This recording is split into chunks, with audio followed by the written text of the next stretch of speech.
দক্ষিণ কোরিয়ার president Yoon সুক ইয়োলকে 4 April শুক্রবার সাংবিধানিক আদালতের ঐতিহাসিক ও সর্বসম্মত রায়ের মাধ্যমে পদচ্যুত করা হয়েছে।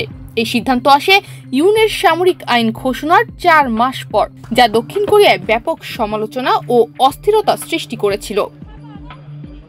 4 এপ্রিল শুক্রবার সিউলে আবেগ তুঙ্গে পৌঁছায় যখন সাংবিধানিক আদালত সর্বসম্মতিক্রমে প্রেসিডেন্ট ইউন সুক ইয়োলকে পদচ্যুত করার সিদ্ধান্ত নেয়। এরপরই রায় নিয়ে দেখা যায় জনগণের দ্বিমত। বিরোধী পক্ষ ও ইউন বিরোধীরা এই রায়কে গণতন্ত্রের জয় হিসেবে উদযাপন করছে। রাস্তায় নাচ, গান, পোস্টার, এমনকি ইউনের কারাবন্দী রূপে একটি বড় মডেলও তারা বানিয়েছে। অপরদিকে ফুটেজে দেখা যায় ইউনপন্থী বিক্ষোভকারীরা হতাশ হয়ে জড়ো হয়েছেন আর ব্যানার প্লাকার্ড সরিয়ে নিচ্ছেন, যেগুলোর আর কোনোই প্রয়োজন নেই। একটি পুলিশ বাসের ভাঙা জানালাও দেখা গেছে, যেটি এক ক্ষুব্ধ বিক্ষোভকারী ভেঙে ফেলেছেন বলে অভিযোগ উঠেছে এবং তাকে পরে গ্রেপ্তারও করা হয়েছে।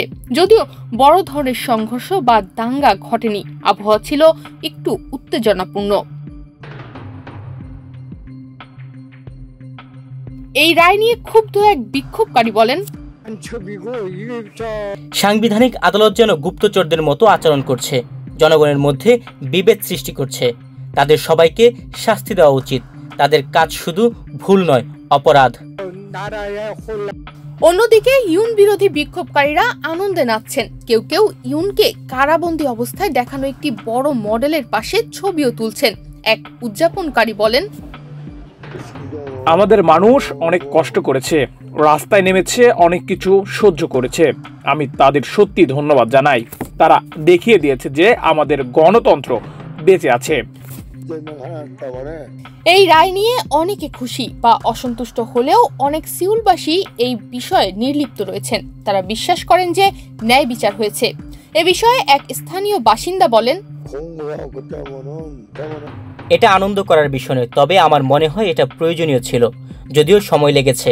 আশা করি এখন পরিস্থিতি দ্রুত শান্ত হবে। তিনি বিরোধী দলের শীর্ষ প্রার্থী লি জে মিংকে বিশেষ পছন্দ না করলেও অভিশংসনটি প্রয়োজন ছিল। সাউথ কোরিয়ার সংবিধান অনুযায়ী পরবর্তী 60 দিনের মধ্যে নতুন প্রেসিডেন্ট নির্বাচনের আয়োজন করতে হবে। ইউন সুক ইয়োলের বিরুদ্ধে রাষ্ট্রদ্রোহ মামলার বিচারও আলাদাভাবে চলবে, যেখানে দোষী প্রমাণিত হলে তার বড় ধরনের সাজা হতে পারে। এই ঘটনার ফলে দক্ষিণ কোরিয়ার রাজনৈতিক উত্তেজনা বাড়লেও অনেকেই এটিকে বিচার ব্যবস্থার শক্তি এবং গণতান্ত্রিক কাঠামোর জয়ের নিদর্শন হিসেবে দেখছেন।